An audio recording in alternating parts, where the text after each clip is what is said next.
नमस्कार विद्यार्थी मित्रांनो. आजच्या या NEP पॉडकास्टमध्ये आपण अर्थशास्त्रातील एक महत्त्वाचा सिद्धांत समजून घेणार आहोत. या सिद्धांताचे नाव आहे युक्त लोकसंख्या सिद्धांत. आपल्याला अनेकदा असे वाटते, की लोकसंख्या वाढ म्हणजे समस्या. पण खरेच लोकसंख्या वाढ ही नेहमीच घातक असते का? समस्या असते का? का काही परिस्थितीत ती देशाला फायदेशीरही ठरू शकते? याच प्रश्नाचे उत्तर देणारा सिद्धांत म्हणजे युक्त लोकसंख्या सिद्धांत. चला, हा सिद्धांत आपण टप्प्याटप्प्याने समजून घेऊया. या सिद्धांताचे प्रामुख्याने 4 भाग मी केलेले आहेत. पहिलं प्रस्तावना, दुसरं प्रसिद्ध अर्थतज्ञांनी युक्त लोकसंख्या म्हणजे काय, हे वेगवेगळ्या पद्धतीनं सांगितलेलं आहे. लोकसंख्येच्या 3 अवस्थाही आपण ह्या ठिकाणी बघणार आहोत, प्रकार बघणार आहोत आणि युक्त लोकसंख्येवर ज्या काही टीका, आक्षेप घेतल्या जातात, त्याचाही थोडक्यामध्ये आपण ह्या ठिकाणी पाहणार आहोत.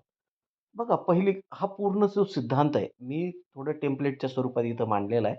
पुढे आपण डिटेलमध्ये सांगूया. ह्याच पद्धतीनं सिद्धांताची आखणी अ, मी ह्या स्लाईडमध्ये केलेली आपल्याला दिसून येईल. बघा मित्रांनो, की सगळ्यात महत्त्वाची गोष्ट म्हणजे हा जो सिद्धांत आहे, हा सिद्धांत ब्रिटिश अर्थतज्ञ डॉक्टर एडविन कॅनन यांनी मांडला. नंतर डॉक्टर डॉल्टन, प्रोफेसर रॉबिन्स यांनी या सिद्धांताचा अधिक विस्तार केला. या सिद्धांताचे महत्त्व असे आहे, की तो एक वेगळा विचार मांडतो. हा सिद्धांत सांगतो, की लोकसंख्या वाढ ही नेहमीच वाईट नसते. जर लोकसंख्या योग्य प्रमाणात असेल, तर ती देशाच्या आर्थिक प्रगतीला मदत करू शकते. आता ही योग्य प्रमाण ही या अर्थतज्ञांनी फार मजेशीर पद्धतीने सांगितलेलं आहे. मग लोकसंख्या म्हणजे फक्त लोकांची वाढलेली संख्या नाहीये. तो फक्त आकडा नाहीये.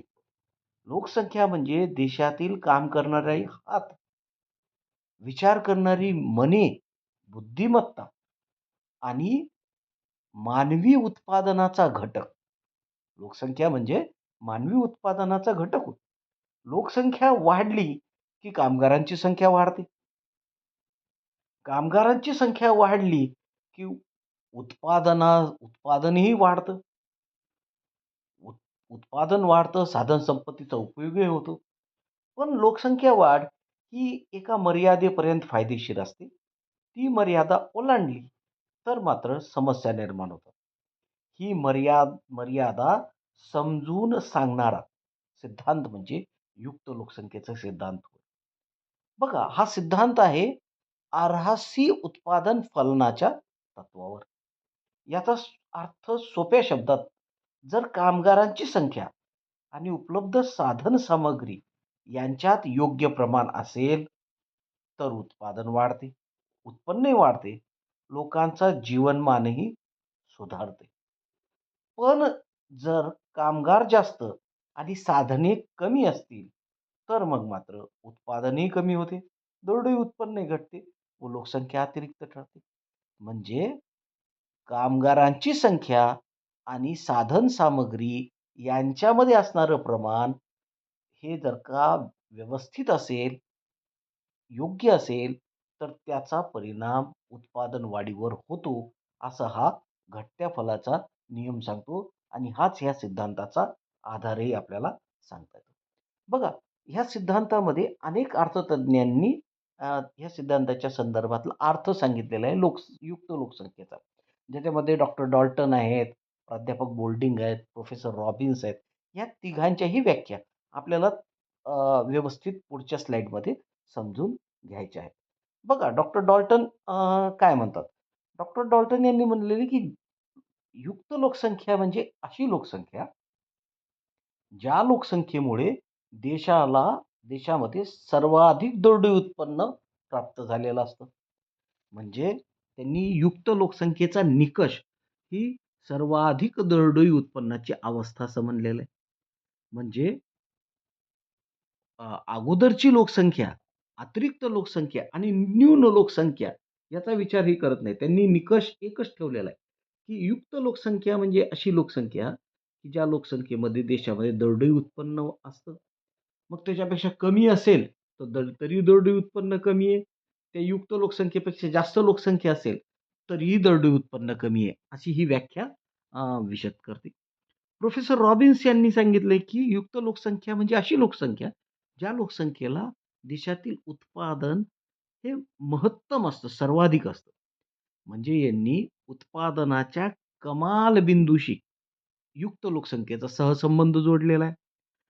पहिली व्याख्या महत्तम दरडोई उत्पन्नाचं महत्त्व विशद करते, तर प्रोफेसर रॉबिन्स यांची व्याख्या महत्तम उत्पादनाचं महत्त्व विशद करते युक्त लोकसंख्येच्या संदर्भात. हा एक ह्या 2 व्याख्येमधला आपल्याला आशय सांगता येतो. प्राध्यापक बोर्डलिंग यांनी फार महत्त्वाची व्याख्या केलेली आहे. त्यांनी सांगितले, की युक्त लोकसंख्या म्हणजे कोणती लोकसंख्या? ज्या लोकसंख्येला देशातील लोकांच्या राहणीमानाचा स्तर सर्वाधिक आहे. म्हणजे या ठिकाणी त्यांनी दरडोई उत्पन्नही विचारात घेतलं नाही, कमाल उत्पादनही विचारात घेतलं नाही. त्यांनी देशातील लोकांच्या राहणीमानाचा स्तर विचारात घेतला. आता राहणीमानाचा स्तर हा उत्पादन आणि उत्पन्नाच्या पलीकडचा विषय. राहणीमानाचा स्तर लोकांच्या आरोग्याशी संबंधित आहे. हो की नाही मित्रांनो? लोकांच्या उत्तम शिक्षणाशी संबंधित आहे. लोकांना ज्या वेगवेगळ्या सेवा सुविधा मिळतात देशामध्ये, त्याच्याशी लोकांच्या राहणीमानाचा स्तर अवलंबून आहे. आणि लोकांचं आयुर्मान किती आहे? जीवनमान कसं आहे? याच्यावरही राहणीमानाचं स्तर गोष्टी अवलंबून आहे. म्हणजे यांनी देशातील युक्त लोकसंख्या अशी लोकसंख्या आहे, की ज्या लोकसंख्येला त्यांचं उत्तम राहणीमान आहे. हा निकष युक्त लोकसंख्येच्या संदर्भात प्राध्यापक बोल्डिंग यांनी सांगितलेला आपल्याला दिसून येतो. ह्या तिन्ही व्याख्यांचा आशय, निष्कर्ष आपल्याला विचारात घ्यायचा आहे मित्रांनो. बघा काय म्हणतो? पहिली तर गोष्ट आहे, की दरडोई उत्पन्न अधिक असतं, सर्वाधिक असतं ती युक्त लोकसंख्या आहे. दुसरा निकष आहे जो काही ज्याच्यामध्ये राहणीमान सर्वोच्च स्तरावर आहे, ती युक्त लोकसंख्या आहे. किंवा अशी लोकसंख्या आहे, ज्या लोकसंख्येला देशामध्ये उत्पादनाची कमाल अवस्था आहे. या 3 व्याख्येचा तर सारांश आहेच आहे. परंतु चौथी महत्त्वाची गोष्ट म्हणजे युक्त लोकसंख्या, अशी लोकसंख्या ज्या लोकसंख्येमध्ये लोकसंख्या आणि साधनसामग्री यांच्यात योग्य समतोल असतो, ती युक्त लोकसंख्या असते. असा हा ह्या तिन्ही व्याख्येचा सारांश आपल्याला इथं विशद करता येतो. ठीक आहे. पुढचा भाग ह्या युक्त लोकसंख्येची जी संकल्पना आहे, ह्या 3 पद्धतीनं आपल्याला या ठिकाणी विचारात घ्यायची आहे. एक न्यून लोकसंख्या अंडर पॉप्युलेशन, एक ऑप्टिमम लोकसंख्या, युक्त लोकसंख्या आणि एक ओव्हर पॉप्युलेशन म्हणजे अत्याधिक लोकसंख्या. ह्या तिन्ही अवस्था आपल्याला या ठिकाणी समजून घ्यायच्यात. बघा पहिली अवस्था आहे न्यून लोकसंख्या म्हणजे कमी लोकसंख्या. जेव्हा देशातील संसाधनांच्या तुलनेत लोकसंख्या कमी असते, म्हणजे साधनसंपत्ती पडून आहे, परंतु वापरणारे लोकच नाहीत. आणि त्यामुळे साधनसंपत्ती पडून असल्यामुळं तशीच त्याचा नाश होते, खराब होते. ती वापरल्या जात नाही. कारण कामगार कमी आहेत. कामगार कमी असल्यामुळे उत्पादन कमी आहे. त्यामुळे दरडोई उत्पन्नही म्हणावं तसं नाहीये. आणि अर्थव्यवस्थेमध्ये उत्पादनाचा स्तर कमी आहे, कारण कामगारच नसल्यामुळे. जगामध्ये असे देश नाही आहेत का? बिलकुल आहेत. ऑस्ट्रेलिया आहे, कॅनडा आहे. मोठे प्रदेश आहेत त्यांचे. प्रचंड साधनसंपत्ती आहे. परंतु वापरणारे लोक, काम करणारे लोकच नाहीत, कामगारच नाहीयेत. आणि त्यामुळे दरडोई उत्पन्न ज्या क्षमतेनं तिथं वाढायला पाहिजे, त्या क्षमतेनं वाढत नाही. असं ही अ, हा सिद्धांत सांगतो. दुसरी अवस्था आपल्याला सांगता येते, की युक्त पर्याप्त लोकसंख्या. ही अशी लोकसंख्या आहे, ज्याच्यामध्ये प्रचंड उत्पादन क्षमता, सर्वाधिक उत्पादन क्षमता आहे. प्रति व्यक्ती उत्पन्नही सर्वाधिक आहे. संसाधनाचा पूर्ण कार्यक्षम उपयोग होतो आणि कामगार म्हणजेच लोकसंख्या आणि साधन संपत्ती यांच्यामध्ये असणारं प्रमाण युक्त आहे, योग्य आहे. ही आदर्श लोकसंख्या असते आणि याच्यामध्ये उत्पादनाचा स्तरही चांगला असतो, है ना? राहणीमानाचा स्तरही चांगला असतो. ही दुसरी अवस्था. तिसरी अवस्था ही अतिरिक्त लोकसंख्येची अवस्था आहे. याच्यामध्ये एक जे प्रमाण आहे, लोकसंख्येमध्ये आणि साधनसंपत्तीमधलं, हे प्रमाण बिघडलेलं आहे. लोकसंख्या अत्याधिक आहे, साधनसंपत्ती कमी आहे, म्हणजे साधनसंपत्तीवर ताण आहे आणि त्यामुळे बेकारी, दारिद्र्य, उत्पादनात घट, दरडोई उत्पन्न, निम्न जीवनमान अशा अनेक समस्या या देशामध्ये असतात. कारण की सगळ्याच गोष्टीवर अतिरिक्त लोकसंख्या ताण टाकते. भारत, बांगलादेश, इंडोनेशिया हे देश अतिरिक्त लोकसंख्येचे आपल्याला उदाहरणं म्हणून सांगता येतात. बरं ह्या तिन्हीही अवस्था म्हणजे न्यून लोकसंख्या, अतिरिक्त लोकसंख्या आणि युक्त लोकसंख्या ह्याही अ, कोष्टकाद्वारे आणि आकृतीद्वारे आपल्याला विशद करून सांगता येतात. पुढच्या स्लाईडमध्ये आपण तेही सांगूया. बघा, हा जो तक्ता आहे, लोकसंख्या व उत्पन्न यांच्या संदर्भातला. बघा, पहिल्या खाण्यामध्ये लिहिलेलं आहे लोकसंख्या कोटीमध्ये दर्शवलेली आहे. दुसऱ्या ह्याच्यामध्ये दरडोई उत्पन्न कोटी रुपयांमध्ये आणि एकूण उत्पन्नही कोटी रुपयांमध्ये आपण उदाहरणादाखल घेतलेलं आहे. बघा, पहिले 30 कोटी, 32 कोटी, 34 कोटी ह्या लोकसंख्येमध्ये दरडोई उत्पन्न 150, 160, 167 आहे. एकूण उत्पन्न 45,000, 51,000 आणि 56,000 असं आहे. ही न्यून लोकसंख्येची अवस्था आहे. ही कमी लोकसंख्येची अवस्था आहे, कारण दरडोई उत्पन्न कमी आहे आणि एकूण उत्पन्नही कमी आहे. 36 कोटी ही पिवळ्या रंगामध्ये जी दर्शवलेली ही युक्त लोकसंख्येची अवस्था आहे. कारण ह्या अवस्थेला दरडोई उत्पन्नही सर्वोच्च आहे आणि एकूण उत्पादनही काही म्हणा तुम्ही सर्वोच्च आहे. 38 कोटी ते 44 कोटी ही जी तिसरी अवस्था ही अतिरिक्त लोकसंख्येची आहे. कारण की ह्या ठिकाणी दरडोई उत्पन्नात घट झालेली आहे. 175 वरून 165, 160, 155, 150 असं घटत दरडोई उत्पन्न झालेलं आहे. आणि एकूण उत्पन्नातही वाढ होत आहे, पण ती वाढ घटत्या दराने वाढत आहे. आणि त्यामुळे उत्पन्न वाढताना दिसतंय, पण वाढलेली लोकसंख्या, वाढलेलं उत्पन्न हे दरडोई उत्पन्नामध्ये रिफ्लेक्ट होऊ देत नाही. आपलं ह्या ठिकाणी सांगतात. म्हणजे ह्या अवस्थेमध्ये, ह्या ह्या तक्त्यामध्ये, ह्या कोष्टकामध्ये 36 कोटी ही कमाल उत्पन्न असणारी युक्त लोकसंख्येची अवस्था आपल्याला ह्या कोष्टकामध्ये दर्शवली. ह्या कोष्टकावरूनच आपल्याला पुढे आकृतीही विशद करता येते. बघा या आकृतीमध्ये अक्ष अक्षावर दरडोई उत्पन्न दर्शवलेले आहे. या उभ्या अक्षावर आपल्याला लोकसंख्या कोटीमध्ये दर्शवलेली आहे, है ना? मग ह्या ठिकाणी न बिंदू हा न्यून लोकसंख्या दर्शवतो. म्हणजे 30 कोटी ते 36 कोटीच्या दरम्यानची जी अवस्था आहे न्यून न्यून लोकसंख्येची आहे. ज्याच्यामध्ये साधन संपत्तीचा उपयोग हा पर्याप्त होत नाही कारण लोकसंख्या कमी आहे. प बिंदू हा युक्त लोकसंख्येचं शिखर दर्शवतो. या ठिकाणी उत्पादन सर्वाधिक आहे, संसाधनाचा उत्तम उपयोग आहे, दरडोई उत्पन्न ही कमाल आहे. हा युक्त लोकसंख्येचा, पर्याप्त लोकसंख्येचं शिखर आपल्याला सांगता येतो. स ही जी स्थिती आहे, स ह्या ह्या भागामध्ये हा अतिरिक्त लोकसंख्येची अवस्था आहे. ह्या ठिकाणी 38 कोटी ते 44 कोटी अ, अ, आडव्या अक्षावर आपल्याला ते दर्शवलेलं आहे. 38 कोटी ते 44 कोटीची ही अवस्था आहे.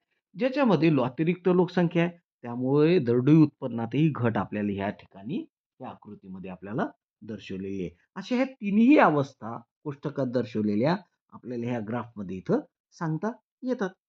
आता मित्रांनो बघा, लोकसंख्या सिद्धांत, युक्त लोकसंख्या सिद्धांत हा पूर्णपणे दोष दोषरहित नाहीये. याच्यातही दोष आहेत. अनेक दोष आहेत आणि ह्या दोषाचंही काही अर्थतज्ञांनी याच्यावर आक्षेप घेतले. त्या आक्षेपाचंही विश्लेषण आपल्याला थोडक्यात, टीकाचंही विश्लेषण आपल्याला थोडक्यात इथं करता येईल. बघा, युक्त लोकसंख्येवर पहिलं आहे, की लोकसंख्या वाढीचं कारण याच्यामध्ये कळतं. लोकसंख्या का वाढायली? लोकसंख्येची संख्या विशद करणारा हा सिद्धांत नाहीये. ठीक आहे. ही टीका आहे. आहेच आहे टीका. ह्या सिद्धांतात लोकसंख्या का वाढते? याच्या कारणांचं विश्लेषण केलेलं नाही. बरं उत्पादन वाढीचा संबंध फक्त लोकसंख्येशी जोडलेला आहे. दुसरी टीका. उत्पादन जे वाढतं, दरडोई उत्पन्न जे वाढतं, ते तांत्रिक प्रगतीमुळे वाढतं. हा सिद्धांत त्याचा विचार नाही करत. फक्त त्यांनी त्याचं दरडोई उत्पन्नाचा सहसंबंध त्यांनी युक्त लोकसंख्येशी जोडलेला आहे. अशी एक टीका आपल्याला इथे दिसते. हा सिद्धांत परिपूर्ण नाही. तिसरी टीका का परिपूर्ण नाहीये? कारण आर्हासी उत्पादन फलाचं नियमावर आधारित आहे. आर्हासी उत्पादन फलाचा नियम हा त्याच्या काही टीका आहेत त्या सिद्धांताच्या, ज्या की आपोआप ह्या सिद्धांताला लागू होतील. है ना? विशिष्ट परिस्थितीतच लागू होतो. कारखान्याच्या क्षेत्राला आरासी उत्पादन फलाचा नियम लागू नाही होत. फक्त शेतीला लागू होतो. त्याची कारणं अनेक आहेत. तो हे सिद्धांत विषद करत नाही. ठीक आहे ना? दुसरं उत्पादनावर परिणाम लक्षात घेतला नाही. बघा उत्पादनावर सामाजिक, धार्मिक, सांस्कृतिक आहे ना, नैसर्गिक, अ, मानवीय, लोकसंख्या अनेक घटकांचा परिणाम होतो. तांत्रिक आहे ना, अ, कौशल्याचाही परिणाम होतो. याचा हा सिद्धांत विचार करत नाही. उत्पादनावर फक्त युक्त लोकसंख्या, लोकसंख्या कसा परिणाम करते, हे ह्याच सिद्धांतात विशद करण्यात आलेलं नाही. ठीक आहे, ही टीका एक आपल्याला सांगता येते. संसाधने आणि लोकसंख्ये यांचा जे संबंध सहसंबंध इथं दर्शवलेला आहे, तो आता सहज वरवरचा दर्शवलेला आहे. ॲक्चुअली हा सहसंबंध खूप गुंतागुंतीचा आहे. तो ह्या सिद्धांतात विशद केलेला आपल्याला दिसून येत नाही. बघा, उत्पन्नाच्या वितरणाकडेही हा सिद्धांत लक्ष देताना दिसून येत नाही. कारण उत्पन्न वाढणं आणि उत्पन्न वितरित होणं ह्या 2 वेगवेगळ्या गोष्टी आहेत. लोकांना समान याच्याने उत्पन्न जर का समाजामध्ये विभागलं गेलं, तर आपोआपच लोकांच्या राहणीमानाचा स्तर सुधारतो. आहे ना? परंतु उत्पादन वाढत आहे, परंतु त्याचं वितरणच बरोबर होत नसेल, तर आपोआपच समस्या निर्माण होतील. याचा विचार हा सिद्धांत आपल्याला करताना दिसून येत नाही. बघा, लोकसंख्या ही फक्त आर्थिक गोष्ट नाहीये. 6वी टीका आपल्याला सांगते. लोकसंख्येला सामाजिक संदर्भ असतात, राजकीय संदर्भ असतात, धार्मिक संबंध असतात आणि संदर्भ असतात आणि त्याचा विचार हा सिद्धांत करत नाही. ही एक टीका आपल्याला या सिद्धांतावर सांगता येते. 7वी टीका आहे, हा सिद्धांत भौतिकवादाला प्राधान्य देतोच हा सिद्धांत. या सिद्धांतामध्ये कमाल उत्पादन वाढ, उत्पन्न वाढ, दरडोई उत्पन्न याचा भौतिक गोष्टीचा, साधन संपत्ती याचा हा सिद्धांत विचारात घेतो.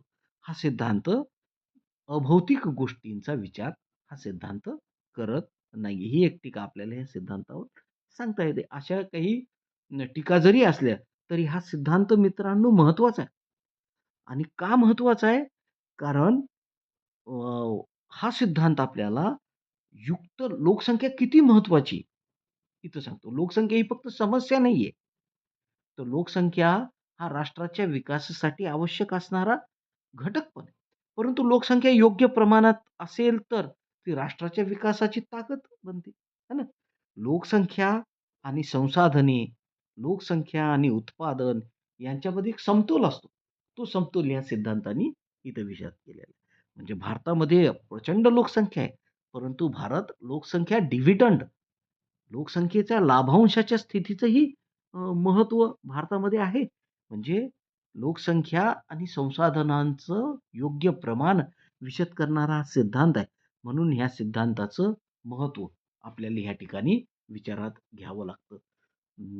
आपण ह्या ठिकाणी हा पूर्ण व्हिडिओ बघितला त्याबद्दल आपले धन्यवाद.